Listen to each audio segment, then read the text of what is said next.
یہ میری رپورٹ خراب نہ کر دے، یہ میری انکریمنٹ نہ رکوا دے، یہ میرا یہ نہ بگاڑ دے، یہ میرے یہ نقصان نہ پہنچا دے، اس کا ڈر، اس کا ڈر، اس کا خوف، اس کی خوشامد، اس کے لیے جا کر طرح طرح سے اپنی عزت نفس کو ذلیل کروانا اس کے سامنے۔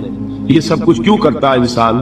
جب سمجھتا ہے کہ اس کے ہاتھ میں میرا کوئی نفع ہے، اس کے ہاتھ میں میرے لیے کوئی ضرر ہے، یہ مجھے کوئی گزن پہنچا سکتا ہے، یہ مجھے کوئی نقصان پہنچا سکتا ہے، یہ میرا کوئی کام بنا سکتا ہے، یہ میری کوئی ضرورت پوری کر سکتا ہے، اسی کا نام شرک ہے۔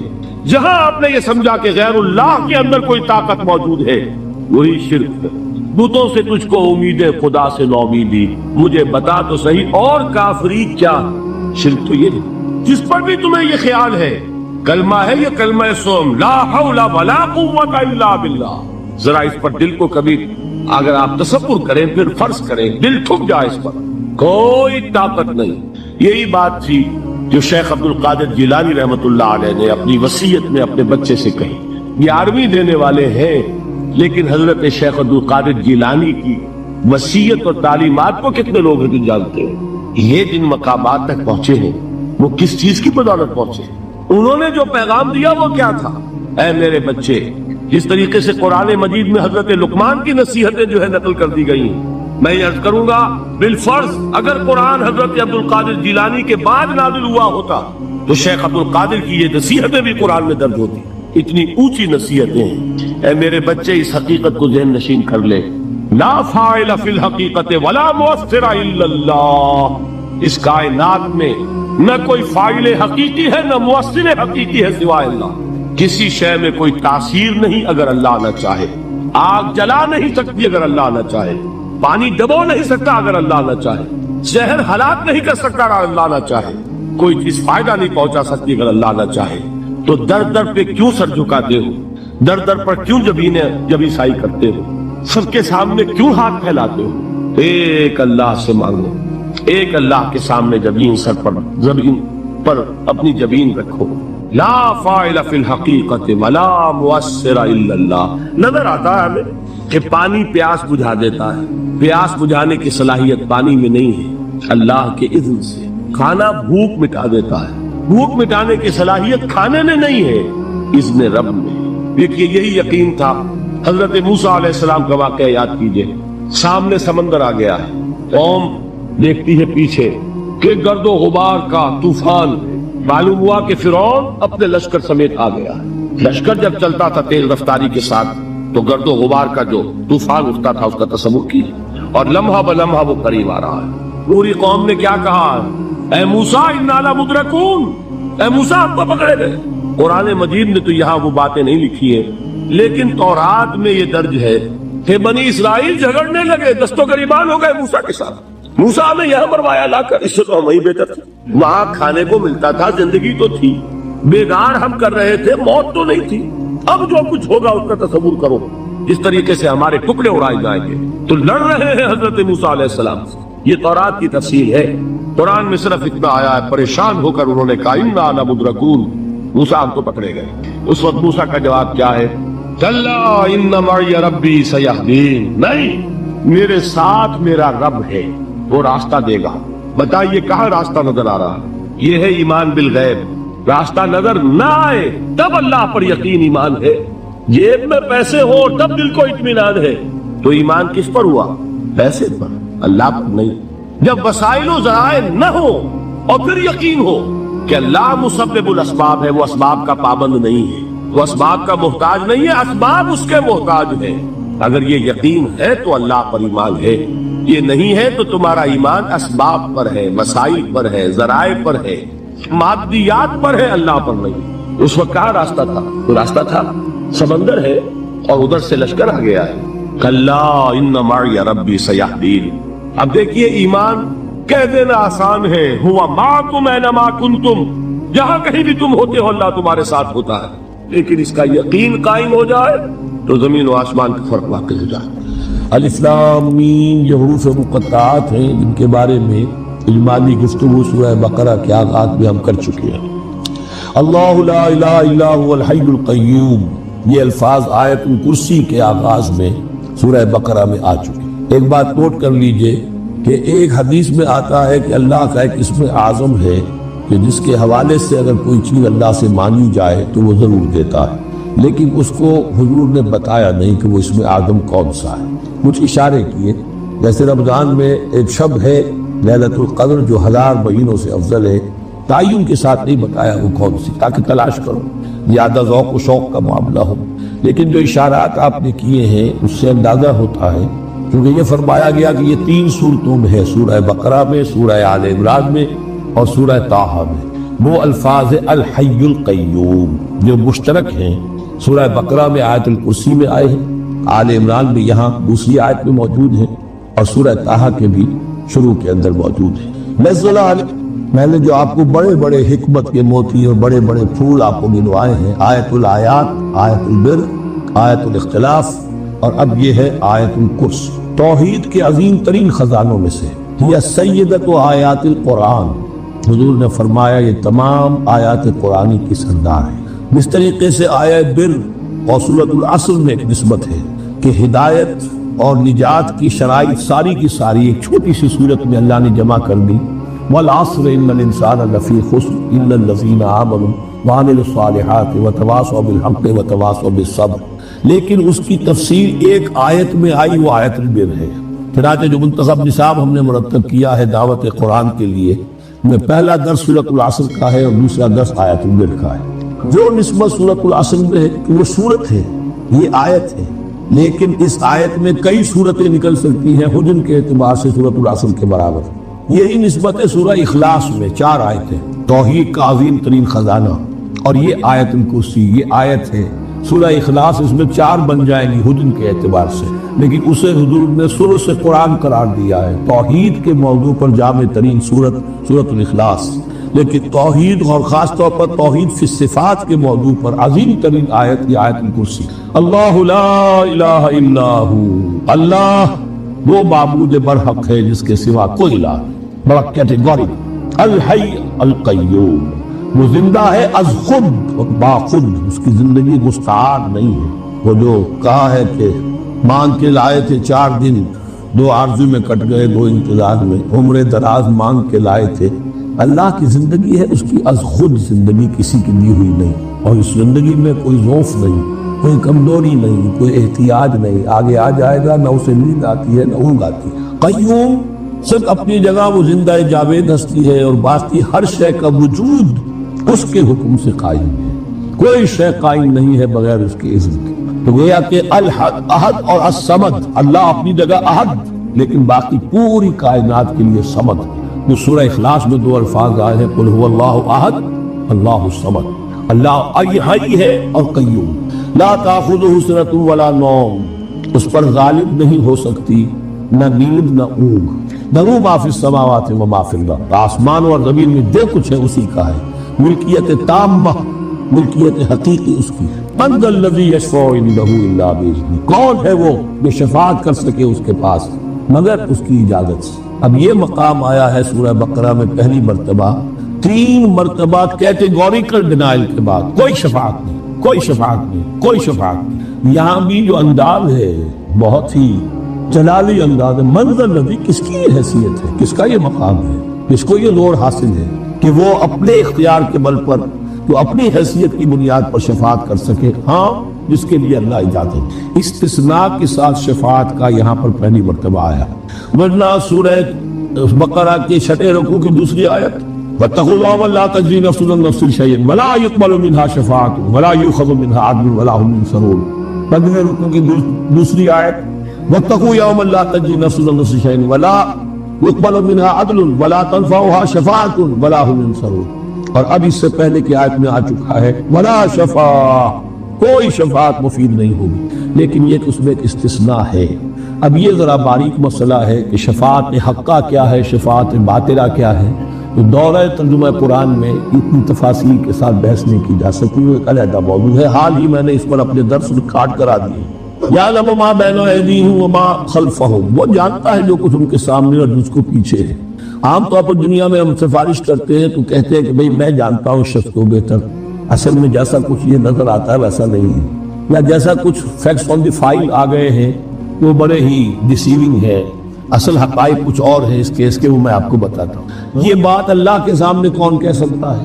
جبکہ اللہ تو جانتا ہے جو کچھ ان کے سامنے، جو کچھ ان کے پیچھے ہے، اور ان کا حال یہ وَلَا يُحِيطُونَ بِشَيْءٍ مِّنْ عِلْمِهِ إِلَّا بِمَا شَاءَ، اور وہ احاطہ کر بھی نہیں سکتے اللہ کے علم سے کسی شے کا سوائے اس کے جو اللہ چاہے۔ باقی ہر ایک کے پاس علم جو ہے اللہ کا عطائی علم ہے، دیا ہوا علم ہے، محدود علم ہے، بڑے سے بڑا رسول ہو، بڑے سے بڑا ولی ہو، بڑے سے بڑا فرشتہ ہو۔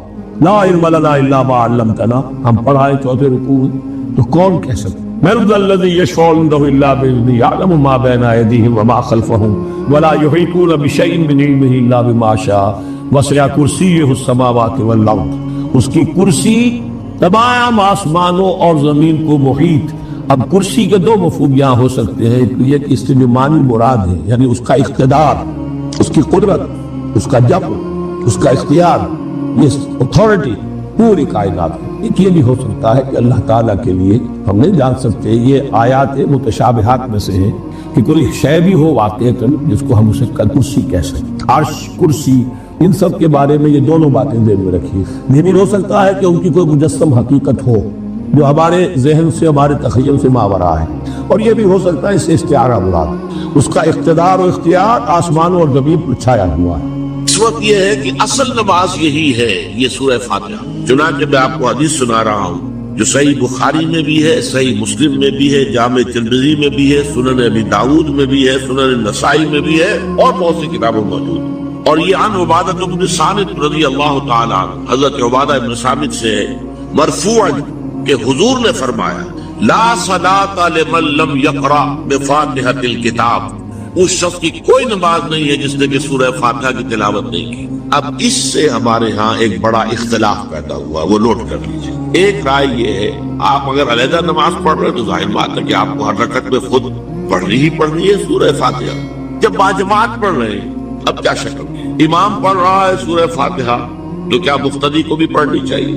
اس حدیث میں جو الفاظ کی شدت ہے اس کی بنا پر رجحان یہ ہوتا ہے کہ یقیناً اس صورت میں ہر شخص کو لا صلاۃ لمن لم یقرأ بفاتحۃ الکتاب، جس نے کہ فاتحہ کی تلاوت نہیں کی، قرات نہیں کی، اس کی کوئی نماز ہی نہیں۔ تو یہ موقف ہے امام شافعی کا، یہی مسلک ہے ہمارے اہل حدیث بھائیوں کا کہ آپ چاہے اکیلے نماز پڑھ رہے ہو، چاہے امام کے پیچھے پڑھ رہے ہو، اور چاہے امام جو ہے وہ جہری رکعت پڑھا رہا ہے اور چاہے سری رکعت پڑھا رہا ہے۔ خاموشی والی رکعت سورہ آپ کو معلوم ہے کہ نماز جو زور اور عصر کی ہے تو چاروں رکعتیں جو ہے وہ سری ہے، مغرب کے اندر آ کر دو جہری ہیں ایک سری ہے، عشاء میں آ کر دو جہری ہیں دو سری ہیں، سورہ اور نماز فجر کے اندر دونوں جو ہیں وہ جہری ہیں۔ تو چاہے جہری ہو چاہے سری ہو، آپ کو بھی لازماً جو مقتدی ہے اسے بھی سورہ فاتحہ پڑھنی ہوگی۔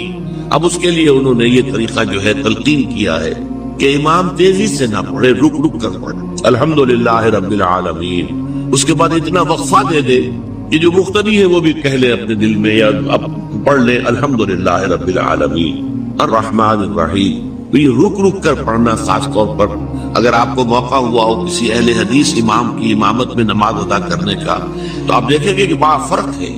ہمارے جو حنفی امام الحمدللہ رب العالمین الرحمن الرحیم مالک یوم الدین ایاک نعبد و ایاک نستعین، چار آیتیں جو ہے وہ بھی ایک ساتھ میں پڑھ جائیں گے، لیکن یہ کہ عام طور پر جو اہل حدیث حضرات ہیں وہ رک رک کر ٹھہر ٹھہر کر پڑھتے ہیں، ترتیل کے انداز میں پڑھتے ہیں۔ یا پھر دوسری شکل انہوں نے ایک اور کی، یہ آپ سعودی عرب میں جب بھی نماز پڑھیں گے اور آپ پڑھی ہو آپ نے تو وہاں آپ دیکھیں گے کہ امام جو ہے وہ سورہ فاتحہ پڑھنے کے بعد کوئی 1 منٹ جو ہے خاموش ہے، تاکہ آپ اب جو مقتدی ہے وہ اس وقفے میں وہ اب سورہ فاتحہ پڑھ لیں، پھر وہ قرات کرے گا، کوئی اور آیات اس نے شامل کرنی ہے تو بعد میں شروع کرے گا، درمیان میں وقفہ ہو۔ لیکن ایک مسلک یہ ہے، اور یہ مسلک جو ہے یہ در حقیقت قرآن مجید کی ایک آیت کے اوپر مبنی ہے۔ سورہ اعراف کے آخر میں فرمایا گیا وَإِذَا قُرِئَ الْقُرْآنُ فَاسْتَمِعُوا لَهُ وَأَنصِتُوا، جب قرآن پڑھا جا رہا ہو تو توجہ سے اسے سنو، خود خاموش رہو۔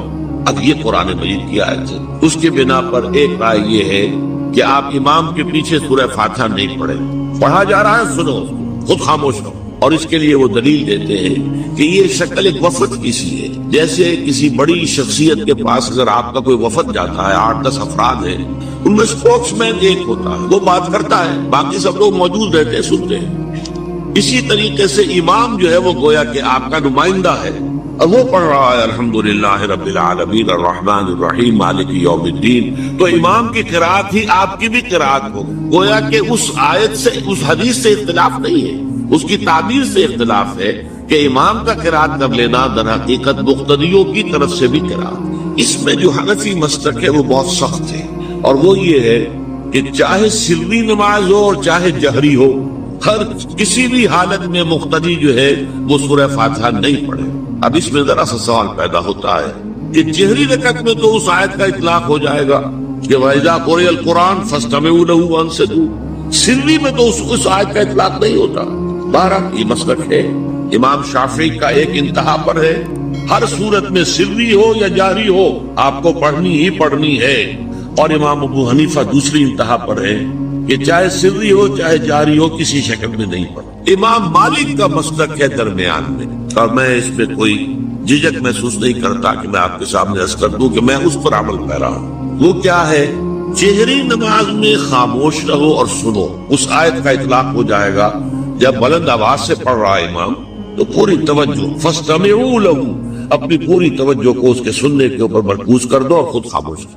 سری رکعت میں البتہ جبکہ وہ بھی خاموشی سے پڑھ رہا، آپ بھی خاموشی۔ بہرحال ان چیزوں میں میں نے یہ سب کچھ بیان کیا ہے، تو اس سے جو میرا مقصود ہے وہ یہ ہے کہ معلوم ہو جائے کہ اس میں کوئی بڑی بنیادی بات نہیں ہے، نہ یہ کہ جو حنفی ہیں وہ اس حدیث کا انکار کرتے ہوں کہ لا صلاۃ لمن لم یقرأ بفاتحۃ الکتاب، کیسے وہ انکار کریں گے؟ اور نہ ہی کوئی جو حنبلی ہے یا اہل حدیث ہے وہ قرآن کی اس آیت کا اختلاف سے جو ہے وہ اختلاف کر سکتا ہے کہ اذا قرئ القرآن فاستمعوا له وانصتوا، لیکن یہ ہے کہ اس کے پھر اس سے جو احکام کا استنباط ہے اس میں اختلاف ہو جاتا ہے، تو اس کو نہیں سمجھنا چاہیے کہ یہ کوئی بہت بڑی اہمیت والی بات ہے۔ ماں کے جو فرض نماز ہے اصل اہمیت ہمارے ہاں عام طور پر مذہبی حلقوں میں اور خاص طور پر جو ذرا متصوفانہ انداز کے رنگ کے لوگ ہوتے وہ فرض کو تو بس ایسے ہی ادا کر لیتے ہیں جیسے بس اس کی کوئی اہمیت نہیں، بلکہ بعض لوگ وہ بھی ہیں کہ جو فرض کو تب کر دیتے ہیں، نوافل پر سارا زور، صرف رات کی نماز پر زور دیا جا رہا ہے، فرض نمازوں کی ہم نے دیکھی ہیں ایسے لوگ بالفعل دیکھے۔ یہ تمام چیزیں جو ہیں در حقیقت اس پھر راہ نبوت سے انسان کو ہٹا دینے والی۔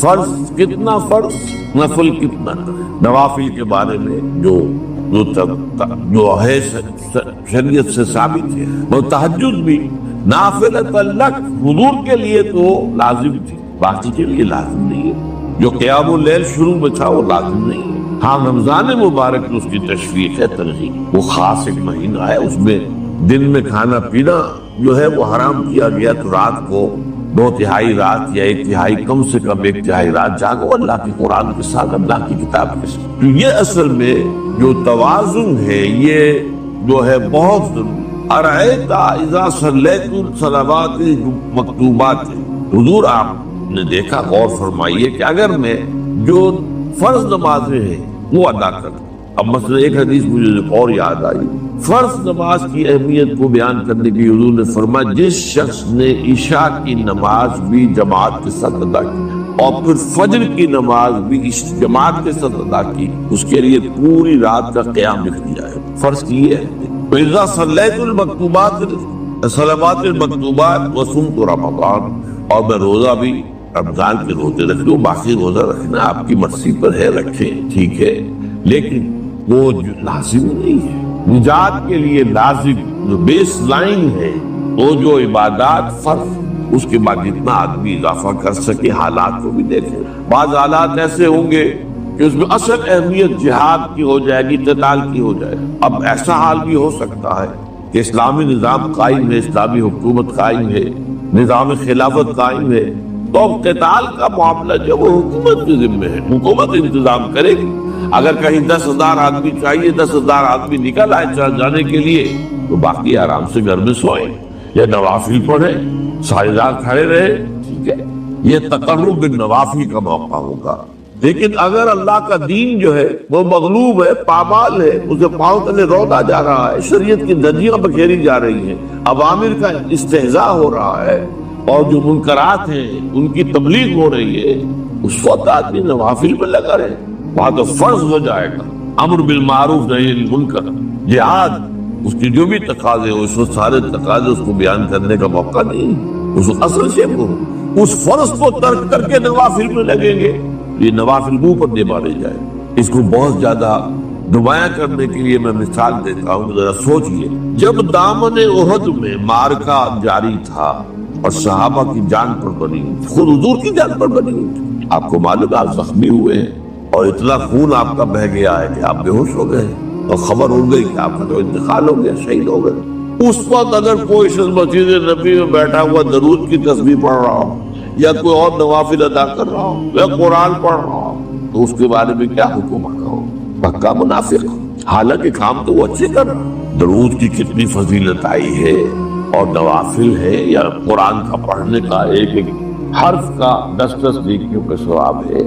اس وقت یہ ہے کہ اصل نماز یہی ہے، یہ سورہ فاتحہ۔ چنانچہ میں آپ کو حدیث سنا رہا ہوں جو صحیح بخاری میں بھی ہے، صحیح مسلم میں بھی ہے، جامع ترمذی میں بھی ہے، سنن ابی داؤد میں بھی ہے، سنن نسائی میں بھی ہے اور بہت سی کتابوں میں بھی ہے۔ اور یہ عن عبادہ بن صامت رضی اللہ تعالی عنہ، حضرت عبادہ بن صامت سے مرفوعا کہ حضور نے فرمایا لا صلاۃ لمن لم یقرأ بفاتحۃ الکتاب، اس شخص کی کوئی نماز نہیں ہے جس نے کہ سورہ فاتحہ کی تلاوت نہیں کی۔ اب اس سے ہمارے ہاں ایک بڑا اختلاف پیدا ہوا، وہ نوٹ کر لیجیے۔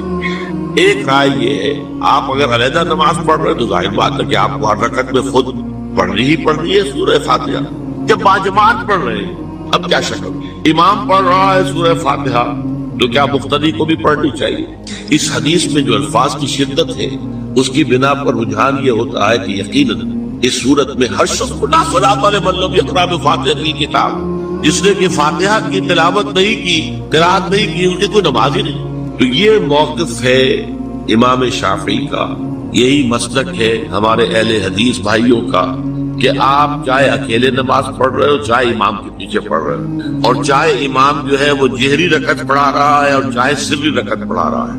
خاموشی والی رکعت سورہ آپ کو معلوم ہے کہ نماز جو ظہر اور عصر کی ہے تو چاروں رکعتیں جو ہے وہ سری ہے، مغرب کے اندر آ کر 2 جہری ہیں 1 سری ہے، عشاء میں آ کر 2 جہری ہیں 2 سری ہیں، سورہ اور نماز فجر کے اندر دونوں جو ہیں وہ جہری ہیں۔ تو چاہے جہری ہو چاہے سری، آپ کو بھی لازماً جو مقتدی ہے اسے بھی سورہ فاتحہ پڑھنی ہوگی۔ اب اس کے لیے انہوں نے یہ طریقہ جو ہے تلقین کیا ہے کہ امام تیزی سے نہ پڑھے، رک رک کر پڑھے الحمدللہ رب العالمین، اس کے بعد اتنا وقفہ دے دے کہ جو مقتدی ہے وہ بھی کہہ لے اپنے دل میں یا اب پڑھ لے الحمدللہ رب العالمین الرحمن الرحیم۔ تو یہ رک رک کر پڑھنا، خاص طور پر اگر آپ کو موقع ہوا ہو کسی اہل حدیث امام کی امامت میں نماز ادا کرنے کا تو آپ دیکھیں گے کہ بڑا فرق ہے۔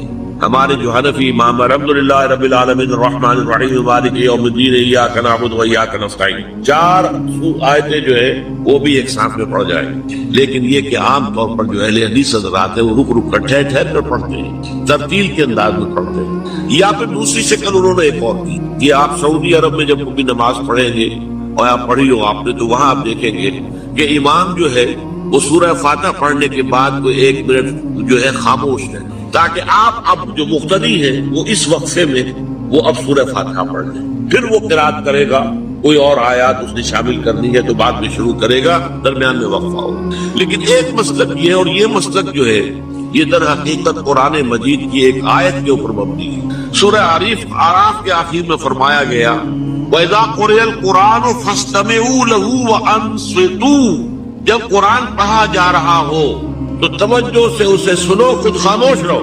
اب یہ قرآن مجید کی آیت ہے، اس کے بنا پر ایک رائے یہ ہے کہ آپ امام کے پیچھے سورہ فاتحہ نہیں پڑھیں، پڑھا جا رہا ہے سنو، خود خاموش رہو۔ اور اس کے لیے وہ دلیل دیتے ہیں کہ یہ شکل ایک وفد کی سی ہے، جیسے کسی بڑی شخصیت کے پاس اگر آپ کا کوئی وفد جاتا ہے، 8-10 افراد ہیں، ان میں اسپوکس مین ایک ہوتا ہے، وہ بات کرتا ہے، باقی سب لوگ موجود رہتے ہیں، سنتے ہیں۔ اسی طریقے سے امام جو ہے وہ گویا کہ آپ کا نمائندہ ہے اور وہ پڑھ رہا ہے الحمدللہ رب العالمین الرحمن الرحیم مالک یوم الدین، تو امام کی قرات ہی آپ کی بھی قرات ہو گئی۔ گویا کہ اس آیت سے، اس حدیث سے اختلاف نہیں ہے، اس کی تعبیر سے اختلاف ہے کہ امام کا قرات کر لینا در حقیقت مقتدیوں کی طرف سے بھی قرات۔ اس میں جو حنفی مسلک ہے وہ بہت سخت ہے، اور وہ یہ ہے کہ چاہے سری نماز ہو اور چاہے جہری ہو، ہر کسی بھی حالت میں مقتدی جو ہے وہ سورہ فاتحہ نہیں پڑھے. اب اس میں ذرا سا سوال پیدا ہوتا ہے کہ جہری رکعت میں تو اس آیت کا اطلاق ہو جائے گا کہ وَإِذَا قُرِئَ الْقُرْآنُ فَاسْتَمِعُوا لَهُ وَأَنصِتُوا. سری میں تو اس آیت کا اطلاق نہیں ہوتا. بہرحال یہ مسلک ہے امام شافعی کا، ایک انتہا پر ہے. ہر صورت میں سری ہو یا جہری ہو آپ کو پڑھنی ہی پڑھنی ہے.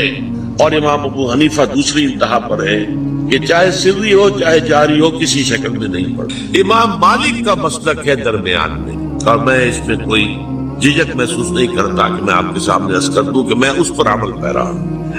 وہ کیا ہے؟ جہری نماز میں خاموش رہو اور سنو. اس آیت کا اطلاق ہو جائے گا جب بلند آواز سے پڑھ رہا ہے امام تو پوری توجہ فاستمعوا له، اپنی پوری توجہ کو اس کے سننے کے اوپر مرکوز کر دو اور خود خاموش رہو. سری رکعت میں البتہ جبکہ وہ بھی خاموشی سے پڑھ رہا آپ بھی خاموشی سے پڑھ رہا. بہرحال ان چیزوں میں میں نے یہ سب کچھ بیان کیا ہے تو اس سے جو میرا مقصود ہے وہ یہ ہے کہ معلوم ہو جائے کہ اس میں کوئی بڑی بنیادی بات نہیں ہے. نہ یہ کہ جو حنفی ہیں وہ اس حدیث کا انکار کرتے ہوں کہ لا صلاۃ لمن لم یقرأ بفاتحۃ الکتاب، کیسے بھی انکار کریں گے. اور نہ ہی کوئی جو حنبلی ہے یا اہل حدیث ہے وہ قرآن کی اس آیت کا جو ہے وہ اختلاف کر سکتا ہے کہ اذا قرئ القرآن فاستمعوا له وانصتوا. لیکن یہ کہ اس کے پھر اس سے جو احکام کا استنباط ہے اس میں اختلاف ہو جاتا ہے. تو اس کو نہیں سمجھنا چاہیے کہ یہ کوئی بہت بڑی اہمیت والی بات ہے. جب اللہ سے دعا کی جاتی ہے تو عام طور پر کہتے ہیں اللہ اپنے حبیب کے صدقے میں ہمیں سیدھی راہ دکھا. اس کا موجودہ دور کے حوالے سے کیا کانسیپٹ ہے؟ جو کام بھی ہم اللہ کے ساتھ کریں وہ ایک عبادت کا جز ہو جاتا ہے اور اس میں قاطعی پیروی ہونی چاہیے حضور کی اور صحابہ کی.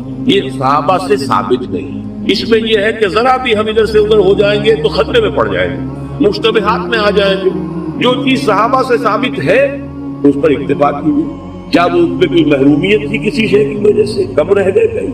اصل میں ہم ان چیزوں میں جو کچھ بڑھاتے چلے جاتے ہیں اس سے پھر گمراہی کے، اگر شروع میں وہ گمراہی نہیں بھی ہوتی تو گمراہی کا احتمال اور گمراہی کا امکان ہو جاتا ہے. تو کیپ آن دی سیف وے. اور سیف وے یہ ہے کہ جو بھی چیز دعا کے ضمن میں جو بھی دعائیں صحابہ کرتے تھے جس طور سے کرتے تھے، حضور کو میں نے یہاں پہ حضور کے صحابہ کو ایڈ کر دیا ہے کیونکہ یہاں تو حضور کو کہنا کہ حضور کے صدقے حضور کے واسطے یہ اے اللہ ہمارا یہ کر دے، تو یہ تو گویا کہ اگر ایسی بات صحیح ہوتی تو صحابہ کرتے. حضور تو نہ کرتے کہ میرے صدقے اے اللہ میری بات یہ قبول کر لے، لیکن صحابہ تو کرتے نا. لیکن یہ چیزیں ثابت نہیں ہیں. بس یہ دلیل میرے نزدیک اصل ہے. اب آپ اس پر عقلی دلیل لائیں نقلی دلیل لائیں اس کا کوئی فائدہ نہیں. پہلے اصول طے کروا دیجیے ما انا علیہ واصحابی. دین وہ ہے جو حضور کے طرز عمل سے اور حضور کے صحابہ کے طرز عمل سے ثابت. اس اصول کو جتنا پختہ کر لیں گے پھر اس کے حوالے سے بھائی لاؤ ثبوت کا بس ٹھیک. آگے کی بات کسی بزرگ کی بات، کسی صوفی کی بات، کسی ولی کی بات، کوئی شے دلیل نہیں ہے دین میں. کسی دلیل کسی دینی بات کی مزید وضاحت کے لیے کچھ شے ہو یا سائنس کی بات ہو اس کا کوئی حدیث سے ثابت ہونا ضروری نہیں ہے. حضور سائنس پڑھانے نہیں آئے تھے. وہ فلسفے کا مسئلہ ہو، دین کی بات، عقیدے کی بات، عبادت کی بات، اور دعا جو ہے وہ خل عبادت ہے، عبادت کا جوہر ہے. اس کے بعد تو غم کا اور بڑا کڑا مرحلہ آنے والا ہے. اب تو گھبرا کے یہ کہتے ہیں کہ مر جائیں گے، مر کے بھی چین نہ پایا تو کدھر جائیں. اگر اللہ ہمیں معاف فرمائے، اپنی رحمت اور مغفرت سے ہمیں ڈھانپ لے، جیسے کہ حضور نے فرمایا اللہ یتغمدنی ربی برحمت. حضور نے فرمایا کہ کوئی انسان بھی محض اپنے اعمال کی بنیاد پر جنت میں نہیں داخل ہو سکے گا جب تک کہ رحمت خداوندی دستگیری نہ کرے. کسی صحابی نے بڑی ہمت کی، بڑے جرأت کا معاملہ کیا، پوچھ لیا کیا حضور آپ بھی، ظاہر بات ہے آپ بھی انسان ہیں، آپ بھی بشر ہیں. قرآن مجید میں کہلوایا گیا وَإِنَّمَا أَنَا بَشَرٌ مِثْلُكُمْ. تو اگر آپ کہتے ہیں کوئی انسان جنت میں داخل نہیں ہو سکے گا محض اپنے اعمال کی بنیاد پر جب تک کہ رحمت خداوندی دستگیری نہ کرے، تو کیا آپ بھی اس قاعدہ کلیہ میں شامل ہیں؟ آپ نے فرمایا ہاں میں بھی. اللہ یتغمدنی ربی برحمتہ، جب تک کہ میرا رب مجھے اپنی رحمت سے ڈھانپ نہیں لے گا میں بھی جنت میں داخل نہیں. تو اس اعتبار سے اللہ تعالیٰ وہاں ہمیں بچا لے. لیکن جو وہاں نہیں بچایا گیا، اب ظاہر بات ہے کہ اس کے لیے جو مصیبت ہے وہ تو پھر دائمی ہے، ابدی ہے، دکھ ہی دکھ. میں اس کی طرف زیادہ جانا نہیں چاہتا. اس وقت اصل میں میرا موضوع جو ہے وہ اس دنیا میں دکھوں کا علاج ہے. اب اس اعتبار سے غور کیجئے، دکھ دو قسم قرآن مجید پر جتنا میں نے غور کیا، دکھ ایک تو وہ ہے کہ جو ناگہانی طور پر آ جاتے، اس میں ہماری کسی غلطی کو دخل نہیں ہے. وہ کوئی آفت سماوی ہے، کوئی زلزلہ آ گیا ہے. ابھی آپ کو معلوم ہے فوج جو قصبہ تھا گجرات اسٹیٹ کا انڈیا کا پورا ختم ہو گیا. اس میں بہت سے مسلمان، جب کوئی آفت سماوی آتی ہے تو وہ ظاہر بات ہے کہ پھر سب کے سب لوگ اس کی لپیٹ میں آ جاتے ہیں. زلزلہ آ گیا، ایک کوئی اور طوفان آ جائے، جیسا کہ کئی مرتبہ آپ نے اخبارات میں پڑھا ہوگا، اس سال امریکہ میں بہت طوفان آئے، مشرقی ساحل پر بار بار طوفان آئے، وہاں بھی لوگ مرتے ہیں، وہاں بھی چھتیں اڑ جاتی ہیں، وہاں بھی تباہی جو ہے آتی ہے. تو اس حوالے سے ایک تو ہے وہ ناگہانی آفات، آفت ارضی ہو یا آفت سماوی ہو، زلزلہ ہے یا آفت ارضی ہے، طوفان آ گیا ہے، کوئی سائیکلون آ گیا یا آفت سماوی ہے، یا کوئی آسمان سے بڑا سا پتھر آ جائے. آپ کبھی کبھی اخبارات میں پڑھتے ہوں گے کہ ایک بڑی چٹان پاس سے گزر گئی، بہت بڑی خلائی چٹان جو ہے زمین کے قریب سے ہو کر گزر گئی، زمین بچ گئی، ورنہ اگر وہ زمین سے ٹکرا جاتی تو نہ معلوم کتنا بڑا یہاں پر تباہی کا معاملہ، بڑے بڑے جو ہے شہاب گرتے رہے زمین کے اوپر، بڑی بڑی تباہی آتی رہی ماضی. تو ایک تو یہ ہے، اور ان میں بھی تقسیم کیجئے، یہ ناگہانی تکلیف، ناگہانی مصیبت، یا کوئی آفت سماوی یا آفت ارضی، اس کی بھی پھر دو قسمیں ہو گئی. ایک وہ کہ جو افراد کو متاثر، انفرادی سطح، آدمی سڑک پر جا رہا تھا، پیچھے سے آ کر کسی گاڑی نے ٹکر ماری، گر گیا، ٹانگ ٹوٹ گئی.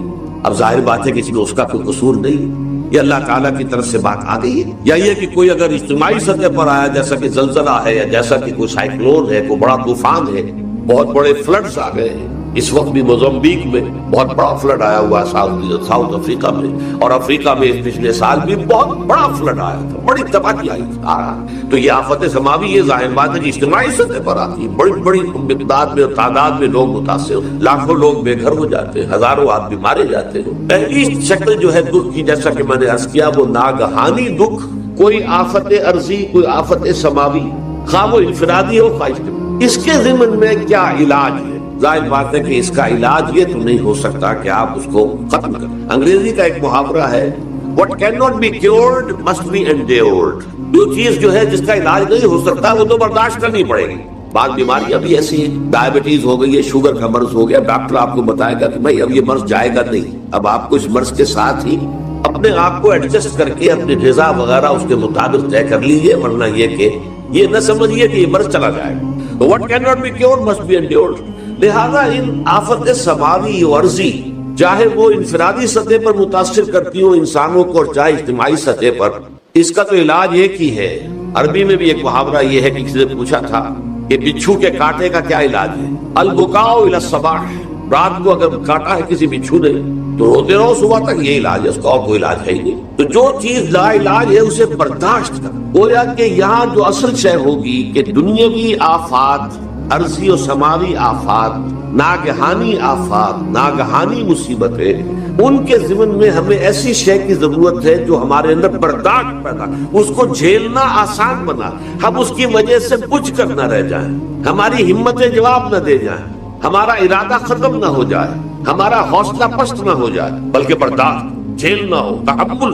ابھی بھٹر صاحب کہہ رہے تھے اللہ تعالیٰ ذرا سا متحمل ہے. میں نے کہا یہ بہت غلط بات کہہ رہا، اللہ بہت متحمل. وہ ذرا سا تو یوں سمجھیے کہ ان کے کہنے کے انداز میں یہ بات آ گئی، ذرا سا رحیم بھی ہے. نہیں، وہ بہت رحیم ہے، بہت متحمل ہے، بہت حلیم. لیکن یہ کہ ہمیں یہ جو آفات سماویہ اور عرضیاں ہیں جو ہمارے اوپر آ جاتی ہیں اللہ کی طرف سے، ان کے ضمن میں ذہنی ایک ایٹیچیوڈ پیدا ہو جائے، سوچ کا ایک خاص رخ بن جائے، انسان کے احساسات ایک خاص طرف پر ڈھل جائیں، تو پھر ان کو برداشت کرنا آسان ہے. اور وہ کیا ہے؟ وہ ہمارے ایمان کا لازمی. ایمان ہمیں یہ بتاتا ہے کہ کوئی مصیبت زمین میں آتی ہے نہ تمہاری جانوں پر آتی ہے بغیر اذن رب.